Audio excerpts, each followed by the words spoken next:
Welcome to the Future of Life Institute podcast. I'm Gus Duggar. On this episode of the podcast, I talk with Ajeya Cotra, who's a senior research analyst at Open Philanthropy. In her role at Open Philanthropy, Ajeya has produced what is perhaps the most in-depth report on AI development. AI is advancing rapidly, but how much will it change the world? We discuss how we can know whether the pace of change is accelerating, how to think clearly in a fast-moving world, and how we should respond both personally and professionally if we expect the world to change quickly in the future. Here's Ajeya Cotra. Okay, Ajeya, let's talk about fast-moving worlds and how the future could arrive sooner than we might think it would. So in my terminology, I have categorized your thinking into kind of thinking on the one hand about the default picture of the future, and on the other hand about the accelerating picture of the future. Mm-hmm. Could you tell me about this difference? Yeah, I guess the default picture of the future that many people imagine is that, eventually humanity might be a spacefaring civilization. We might have cool technology like teleportation tech or, mind uploading technology or, faster than light travel or all these things. If they're physically possible, we might have them. But that this is like not really very relevant to us. And, it might happen in the year 3000 or the year 5000 because, we need to progress really far in science and technology before we get to that state. And we're kind of progressing at like some steady rate now. So the accelerating view of history and the future roughly says that growth rates have been accelerating over time since the beginning of human civilization, basically because as humans invent some technology that improves productivity, that kind of increases the carrying capacity of the world, increases the number of humans that can be supported, which means population increases, which means there are more people who could come up with, incremental increases in productivity. So if you map that out, that model suggests that we don't see exponential growth, like X% growth per year.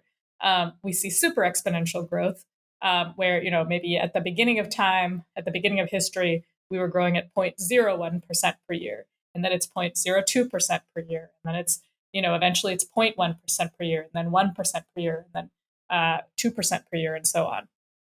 So that suggests that, a naive extrapolation of that suggests that we reach infinite productivity or infinite growth in finite time. And that finite time period is not that far away. It's like 2050 or something. Now, of course, we don't get infinite growth in finite time because we hit various physical limits. If nothing else, the limit of speed of light to try and like travel from Earth to other places that have resources will cap our growth at some point. But the adjusted conclusion would be there's going to be a period of time before 2050 when growth is radically faster than it is now before it levels off. And then that kind of has the effect, that perspective kind of has the effect of compressing the future. It has the effect of, if you thought that 1,000 years of human scientific progress would be enough to get us to some crazy post-singularity world where we're spacefaring civilization and so on, then if you believe we'll invent technology that accelerates the pace of that progress, and then accelerates that in an accelerating way, then you kind of expect all the science and progress and research that might have been made over those 1,000 years to be compressed into 5 years or 10 years. And the main technology we're talking about here is AI, which is what could compress all of this scientific discovery into a shorter period of time. Yeah. And so the accelerating world, or the accelerating picture of the future, is one in which we make all the same discoveries that you would kind of in the default picture think that we would make in 1,000 or 10,000 years. We make those same discoveries maybe within 50 years, and then we hit these physical limits. So you're thinking that we if we don't destroy ourselves, we will discover and build technology to the edges of what's physically possible. Yeah, and I think that the speed up is even more dramatic than what you described of 50 years. The definition of transformative AI that we use in my timelines report and elsewhere is AI systems that could 10x the pace of progress. So with 10xing the pace of progress, that's not a one-time boost. So in particular, they also 10x the pace of AI progress. So they 10x the like research that would have been necessary to create even more powerful systems that 100x the pace of progress. And those systems, are furiously inventing all sorts of things, including even more powerful systems that can 1000x the pace of progress and so on. And there are going to be some limits to that based on some kind of unknown physical or otherwise constraints on how quickly research could possibly be done. But we shouldn't be imagining a one-time boost of 10x, which would mean that something that takes 1,000 years would instead take 100 years. We should kind of be imagining. We often imagine the kind of like characteristic thing as the doubling time of innovation or growth or whatever is 1 year, and then it's 6 months, and then it's 3 months, and then it's 1.5 months, and then it's 3 weeks, and so on, which is how you get the reaching infinity in finite time effect of extrapolating that. And we should say that there are some papers in kind of mainstream economics that just extrapolating past growth trends reaches this conclusion of infinite growth in the near future. So it's not just you saying this; it is the extrapolation that arises if you take into account past growth rates. Yeah, I don't totally know exactly about the economic literature. My understanding is that this conclusion is reached if we use pretty standard models of how innovation works, like endogenous growth models, and fitting those models to historical data tends to have this conclusion fall out from that. But I think economists in general are pretty skeptical of this overall, partly because it just sounds absurd.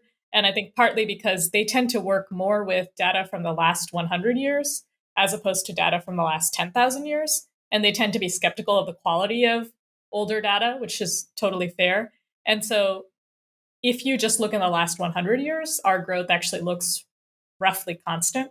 And it's only when you include the last 10,000 years does it seem clear that our growth rate hasn't been constant over time. And so often they'll take these models, but they'll set the parameters such that you expect constant growth going forward. But in fact, if you wiggled those parameters a little bit, it would suggest either growth accelerating to infinity or stagnation, where like eventually GDP stays constant, isn't growing at all.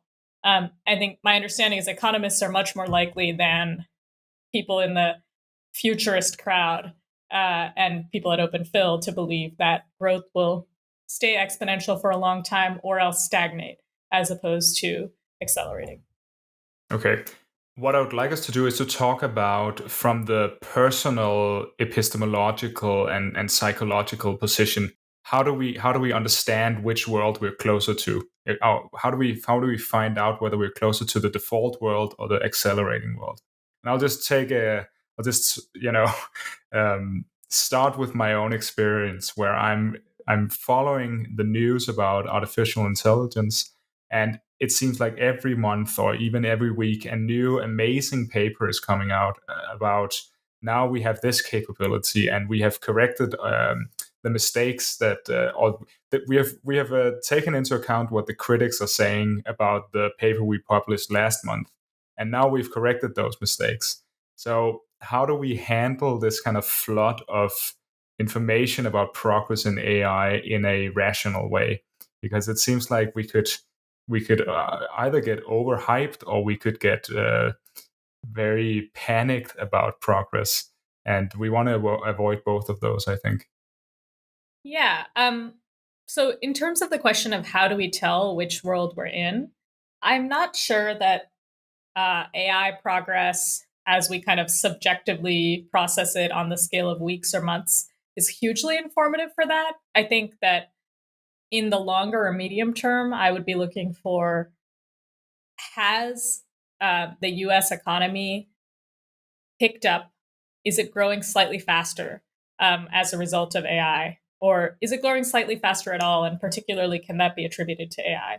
And I don't think that's really happened so far. AI systems have been very cool, and the research progress has been fast, but it hasn't really translated into a very large industry in terms of dollars per year, and hasn't added much to world GDP yet. I think it probably will start adding, and like I, you know, if my views on timelines are right, I expect that 10 years from now, we'll have economists saying, oh, this was like surprisingly fast growth. I don't think we'll have economists saying, now it's the singularity, like we believe that there's going to be infinite growth in finite time, but more like, oh, we had really modeled growth as being 2.5%, but actually it's more like 3 or 3.5%. And it's been that way for a few years. So it's not a fluke. It's not just recovery from something. So that kind of sign feels like a more durable sign of whether we're in the accelerating world, as well as kind of observing specifically how useful AI is to scientists doing their job.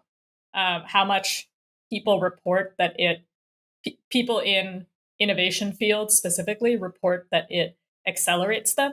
And looking at, in 10 years, can Google do the same amount of work that it did in 2022 with half the workforce? In 10 years, is there a factory that is similarly productive with half the workforce? So that kind of big picture macro trends is what I'd be looking for. And I don't know if we have super strong evidence of that in the next couple of years. In terms of handling the flood of information about AI in a healthy way, I don't know. Like, I find it quite stressful too.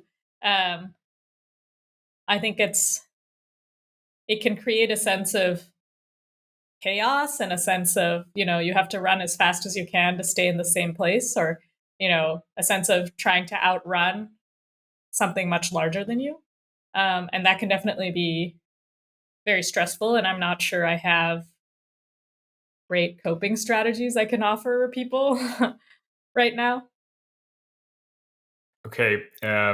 So if we're thinking about AI progress, and you're saying that we haven't seen massive changes in economic growth as a result of AI, what about the valuations of companies that are heavily invested in AI?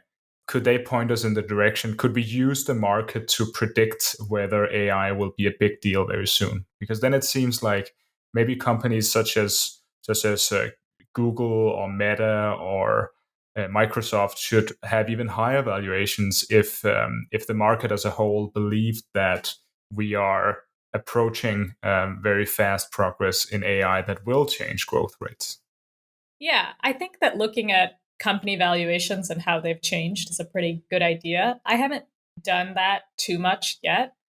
I think it's like, at least, I'm not very well versed in finance, but my understanding is at least somewhat non-obvious how you translate a market cap into an expectation of revenue in the future, because you could maybe expect this to have a modest amount of revenue, but for a very long time, or like a high revenue for a shorter period of time, or something like that. And then also, some companies are not as purely betting on AI. I think that all the big tech companies are kind of doing a mix of AI and other more prosaic things. But it broadly does seem like the market, these companies that have exposure to AI have gone up over the last 5 years, probably will continue to go up.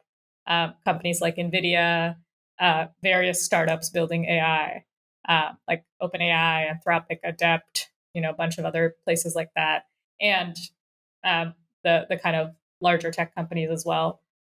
Probably their valuation will continue to climb, and that will be an indication of people kind of expecting, at least partly, it'll be an indication of people expecting AI driven profit. But I think in general, it's pretty safe to say that the world is just not at all prepared for being transformed by artificial intelligence anytime soon. People are making plans that relies on the world not changing that much and not moving that fast. So it seems like if we get this world of very fast growth driven by AI, then a lot of people will have their plans disrupted in quite uncomfortable ways, perhaps. And you could imagine the kind of societal chaos or disruption arising from very fast AI progress. I'm thinking not only of employment issues or unemployment issues, but also maybe in a sense of a loss of meaning or a loss of control for humans. Again, I'm not proposing that you be our psychologist on this podcast, but maybe you. I know you've spent a lot of time thinking about this, so maybe you have something to help us deal with this world. Yeah. So I have found it personally very mentally challenging to imagine this. I think I have a feeling of frenzy and panic when I picture what my life might be like in 20 years, uh, right as AI systems are, making everything go crazy, like faster growth, like very intense pressure cooker like environment, especially for somebody that wants to be close to AI and wants to help with it.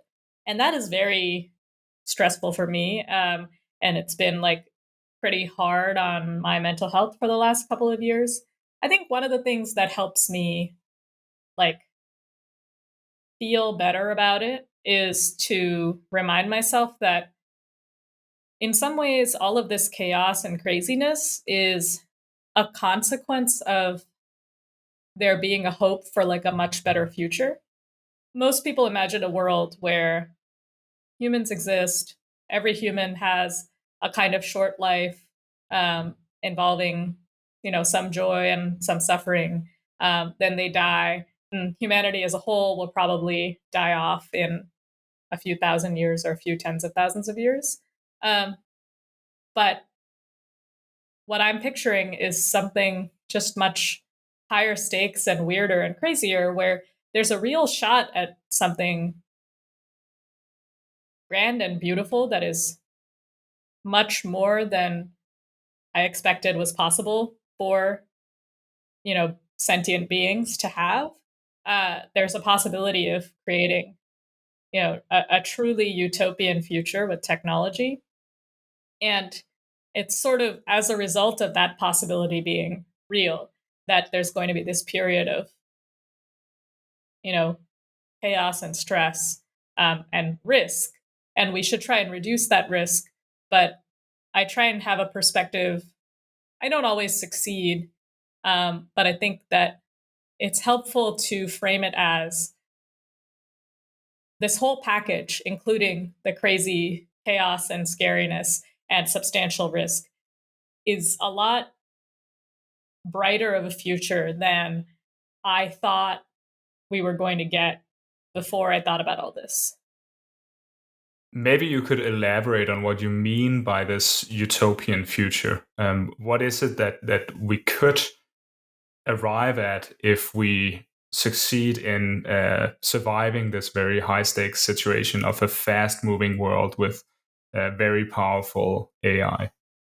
Yeah, I mean, at a sort of baseline, I think all of the good things you might have expected from science and technology, like, extending health span, and, curing cancer and like eliminating infectious diseases, making everything cheaper, like, making sure, making everything so cheap, energy so cheap, and food so cheap that everyone in the world has access to, lots of great food, inventing really convincing meat alternatives or lab meats, so that we no longer do factory farming. Just in general, technology has been good overall in the history of humanity for empowering humans, reducing poverty and suffering, giving people choices. And I think this is more controversial, but I think it also has some kind of causal effect on improving values.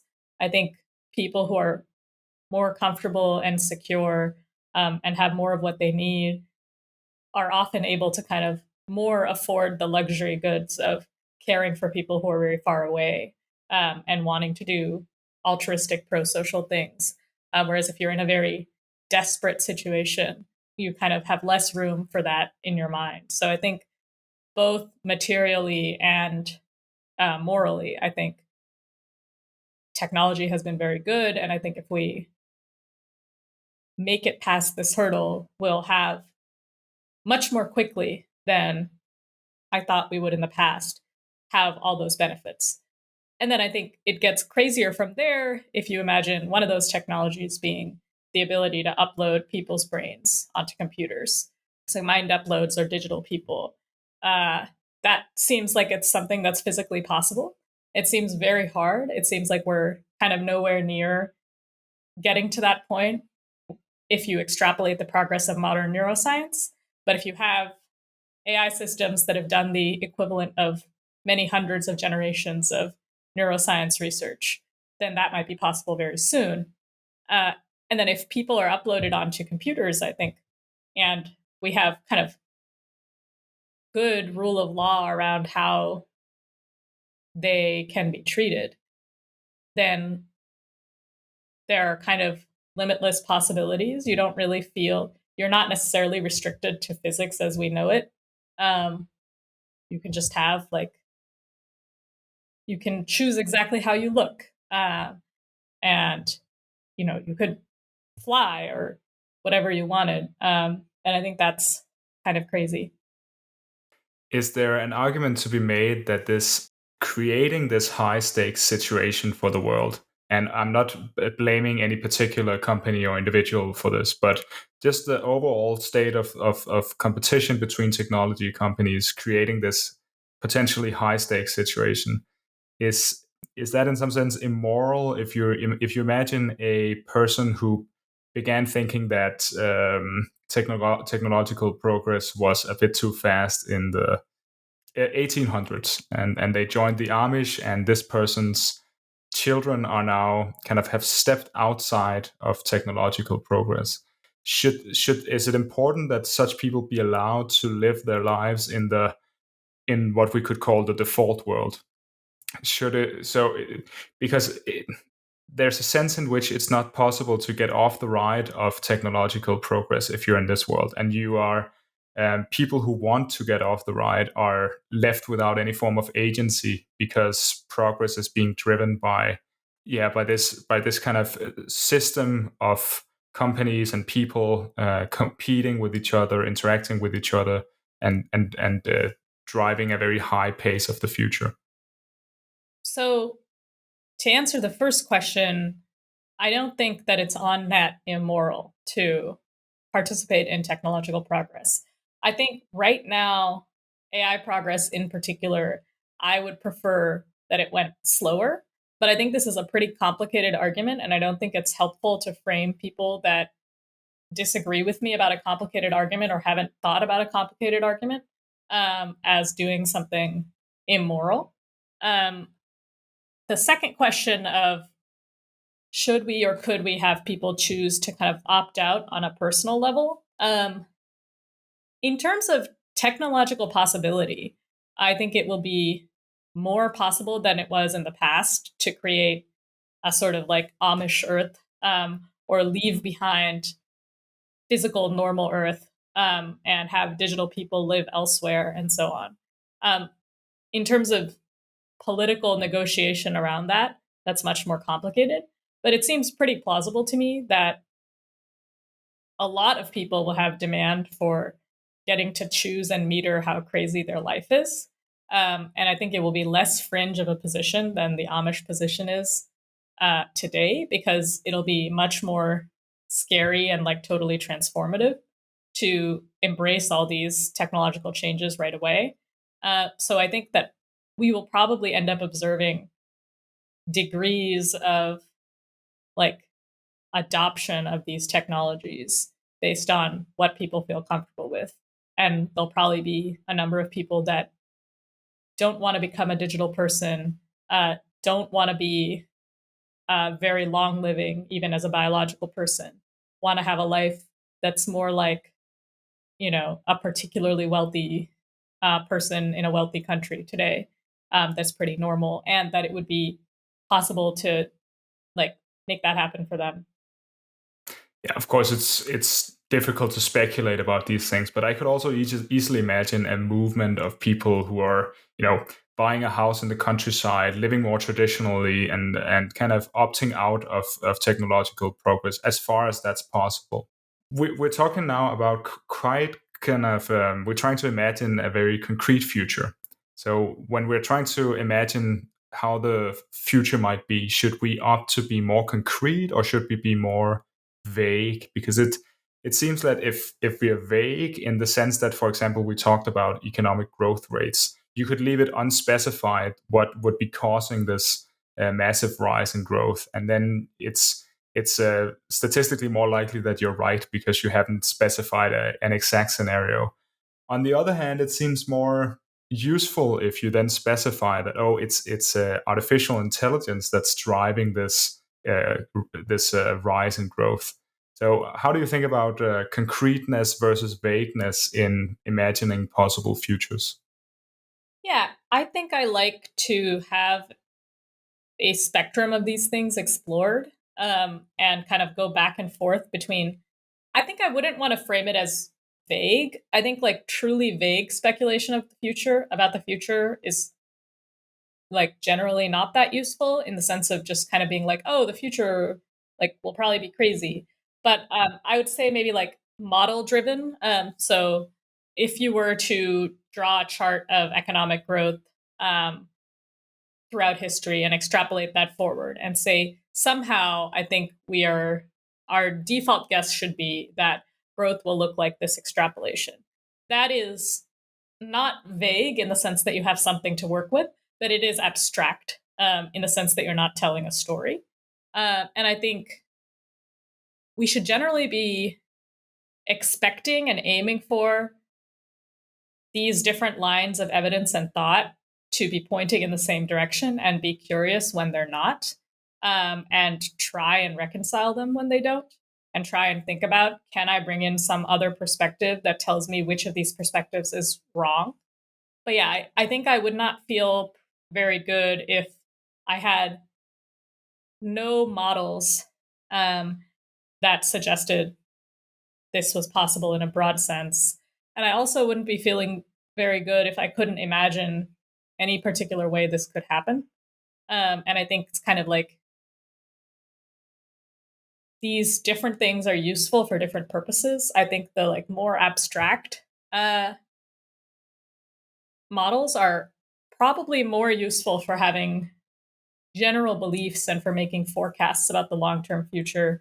And I think more concrete stories are often more useful for making particular plans and for sanity checking models, because you often can't really act on something that's like the world might go crazy and growth might be really fast in the next 30 years. What I had in mind when asking this question was books such as the economist Robin Hanson's The Age of M, or Ray Kurzweil's The Singularity is Near, where they paint very precise pictures that can then also be very precisely wrong. Mm-hmm. But so is it worth spending more time on such on projects like that, or is it better to spend time in, you could call it model thinking or more broad thinking? Um, I mean, I think that both are pretty underdone right now. This particular level of specificity of um, Age of M and The Singularity is Near, I think I am like somewhat more skeptical of that sort of thing, which is to say they're not very qualified. They kind of act as if all these things are um, obvious. They have statements like Age of M has a bunch of claims about things like, how quickly do factories reproduce themselves? And he makes a statement that this is 1 month, but there's no citation or analysis there. And it's covering like every single aspect of society. It's trying to tell a concrete story about, everything. And it's not particularly careful about what's more uncertain, what the different possibilities are. And it's not particularly careful about analyzing some of these quantitative parameters that go into the story. And that I think is somewhat less useful. I think concrete stories are often more useful when there's one kind of high level thing that you think is probably going to happen, like misaligned AI systems, pose a significant danger. And you want to kind of lay out a way, or ideally multiple ways, that that thing could happen. It feels somewhat more useful to me. And often you have an intuition that that kind of thing will happen because of a pretty abstract argument. And this is more kind of lending support to the abstract argument and trying to see if making it more concrete reveals that it's flawed or not right in some way. If we discover that we are in this accelerating world, how should we change our plans? What should we do differently? Personally or professionally? Both, I'm thinking about. Yeah, I mean, professionally, I think more people should seriously consider learning about these technologies and seeing if they can be helpful in some way with this transition, especially people who are already committed to using their careers to do something good for the world. It seems like a neglected opportunity to do something good for the world. And you can have an outsized influence if you are relatively early to being concerned about it. And you believe that in the future, lots more people will be concerned. Personally, I think it's more complicated. I think people are relatively risk averse. So, I know some people who aren't saving for retirement because they expect that, very powerful AI will be built pretty soon. And like, that won't be like, they're not planning to be 70. I think that for most people, even if you have a pretty high probability on that, even something like a 20% probability on this being wrong, and you actually living to 70 in a normal world and like wishing you had saved for retirement, probably motivates some amount of saving for retirement. So I think you probably have to have either unusual confidence or unusual like risk neutrality in order to like sort of totally change around your financial planning based on this. I know some people who are investing in AI companies because they believe that AI is undervalued based on their views about how soon that it's likely to have transformative impacts. And that would be one way to attempt to beat the market and make more money, but it's definitely very volatile. And just recently, tech crashed a bunch, and so it kind of depends on your personality and your financial circumstances whether it really has any implications on that front. I mean, other things just kind of like I think it's just a big thing to grapple with and think about, like in terms of whatever amount of your time you spend thinking about like life and the nature of the world. It's just a pretty big thing that is, I think, probably going to happen. And it's pretty scary and wild. And, I think may have subtle idiosyncratic effects on people's how they conduct their lives in the same way that, there's a cliche that getting a diagnosis of cancer does for some people. It might be a wake up call to prioritize differently, whatever that means for people. But yeah, that's going to be very person specific. And, for a lot of people, I think it shouldn't necessarily change too much in their personal lives. Say that we meet again in 2070, and it's the case that we now have self-driving cars and we have better virtual reality technology and better medicine, but nothing radical has happened. It turned out we were more in the default world versus the accelerating world. What would be your best guess as to how your picture of the world was wrong in that scenario? Yeah, I think it would be probably something like we are at about how useful ML systems will be. And it turns out that it was too hard to train them to do like truly autonomous, powerful, economically valuable tasks. You know, maybe they were too brittle and we could never get their rates of dumb errors down enough. Or maybe automating that kind of task would have been possible, but require far more computation than we actually had available, or far more data than we had available. And then as a result of AI progress kind of stalling out, investment and research and stuff stalls out too. And there's kind of another AI winter where people aren't really thinking much about AI. And it's not a particularly fast paced or lucrative field to be in. And then that lasted quite a while.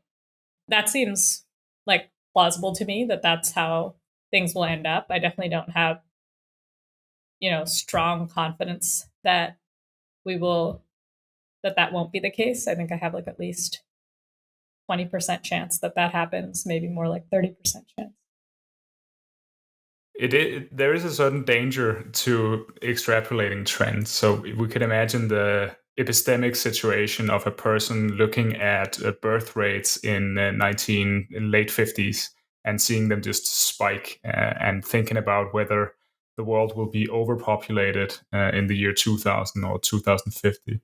Or we could imagine after the moon landing, we might think that in the year 2000 we will definitely have a moon colony, and maybe in 2050 we will have a Mars colony, and so on. So, what's the risk that this could be happening in your extrapolations? That you're basing your beliefs on certain trends moving in a particular way, but these trends, for various natural or physical limits, they slope off, and what looked to be exponential turned out to be more like an S curve. I agree that like there's only so much you can get from extrapolating trends. It's a very, low information thing in the end, even though I think it's often the best we have. I think it's like kind of tough for me to answer specifically what the chance is that that's off. I think, you can always pick times when there are a bunch of examples of times when trend extrapolation leads people astray. But I nonetheless think that as a strategy, it would have done better than like many other strategies, especially ones that are kind of driven by people's intuitions about what's absurd or like what's possible. And so I think it's kind of like, it's an inherently difficult thing to try and estimate the future. We're probably very wrong by default. And so, probably what I have in mind is wrong. But yet, I don't really think that I have a particular reason to deviate in a particular way from trend extrapolation. Because I think trend extrapolation can also underestimate progress. And it's not only the case that trend extrapolation overestimates progress. It definitely goes both ways. So the trends I just mentioned were specifically cherry picked by me to show this phenomena of the sloping off effect. And I could have picked economic growth that so far has continued to accelerate. But yeah, I'm thinking like. If we return to the current models, I know you said that we shouldn't put too much emphasis on the language and image models that we're seeing right now, and I agree with that. But given that we haven't seen massive economic impact yet, that's the current set of models seems to me to be the way or the place to begin speculating about what will happen. I'm thinking that these models are the place from which we begin thinking about which models we will have in the future that will have significant economic impact. So shouldn't we put at least a decent emphasis on the current models? Yeah, so specifically, the thing I said was that I don't think looking at week to week or month to month progress in existing models gives a huge amount of evidence of whether we're in the world where we're about to cap out and reach an AI winter or we're in the accelerating world. I do think thinking about existing models is very important for other reasons. Um, and my report on uh, the plausibility of AI takeover relies on kind of imagining a path to transformative AI that's uh, very close descendant of existing models. And I think a lot about existing models to kind of try and have one concrete picture to test my theories against. And I also think that it's actually pretty plausible that transformative AI arrives in just several years from now.